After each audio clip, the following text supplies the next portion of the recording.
Social and ethical issues. Acknowledgement of data sources. Now, a data source refers to an individual or destination where information or an idea has originated from. The generation of new ideas and theories based on research and the gathering of quality information takes both time and energy. Therefore, when this information is being shared, there is an ethical obligation to reference the author of that information. Okay, so what we're going to understand is people have put money and time into finding out this data that we are using or generating this resource we are using. Thus, the rightful thing to do is reference these people when we do use their information for the sources for our own work. Okay, and that's why acknowledgement is so important. I like to be acknowledged for my work. Okay, and that's why I use a YouTube channel which puts my name on it, and obviously my acknowledgement's there. Now, this can be achieved through referencing lists, bibliographies, hyperlinks for digital information, many ways we can do referencing, okay? And obviously, we're doing it for a good reason so that people are acknowledged for their hard work.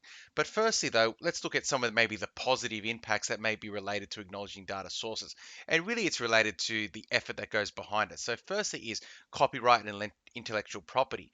Owners need to be referenced so that they can be acknowledged for their work, and it can be distinguished that the data is their property of their source as opposed to the user that is using it. Okay, so we're understanding that someone might be using this information, but they got this information from somewhere else. Okay, so in order to keep that person safe, they need to reference that they got that information from another source. It's someone else's intellectual property. This includes the use of other individuals' ideas, information, or software. Copyright and intellectual property are protected by law. So obviously we have to be careful, not just on an ethical standpoint, but also on a legal standpoint, because if we do use other people's information or their resources or their software in some way, okay, we can end up in court and it could end up costing us a lot of money. The second level, as referenced before, is the sourcing standards, where the effort can sometimes be in trying to acknowledge these data sourcing standards. So, referencing and sourcing data can sometimes be a nuisance due to the use of different sourcing standards, APA, Harvard, etc. For those of you who are in the senior years at school, which is probably a lot of you, okay, you would probably have a good idea of putting together a bibliography. When you go to university after high school, there's a whole nother level where they've got these standards such as APA and Harvard, where you've got to write your bibliography in a very certain way. And sometimes it relates to writing footnotes at the end of every page for where you got data from in order to acknowledge sources. Okay, and this sometimes can deter people from acknowledging their sources, okay, because there's such an effort in doing so. But obviously, it's doing right by those who found that data.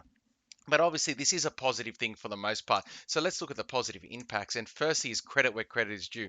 Individuals get acknowledged for their research and work. This also encourages the sharing of quality information by the author as it adds credibility to their own name. People who want to get share, as long as they get, references, you know what, that person came up with that great idea, and they'll be more wanting to share. And that's what we want in society. Great ideas being shared among people, and obviously helping other people do their work and allowing them to do great things. And then finally is data integrity. Referencing multiple sources of information from a variety of credible sources helps ensure that data is entered into the system is correct and up to date, making the system more meaningful and reliable to its users. Okay, if we've got lots of sources for information, then it's likely our information is correct. So it is important that we reference as many sources as we can because it adds credibility to what we're doing and we're more likely to be correct. So I hope that's given you a good overview of why it's important to acknowledge data sources, essentially adding credibility to our work and giving credit where credit is due. I also want to use this time to acknowledge my own data sources, things that I reference to as well. So my data sources include the Davis textbook, okay, which is fantastic, and I'm sure many of you are using to do your IPT HSC, as well as the Excel textbook, which is a great summary of the actual course and obviously is very straight to the point on giving you good definitions and acting as a study guide. I also have the Syllabus Standards, okay, from NESA, okay, for both IPT and software design and development, because a lot of this overlaps there, okay, which obviously outlines the criteria of what's required in the IPT course, okay, and through their specifications gives ideas about diagrams and what's all kind of going to be in your HSC. You guys really should look at your syllabus documents if you are studying with HSC.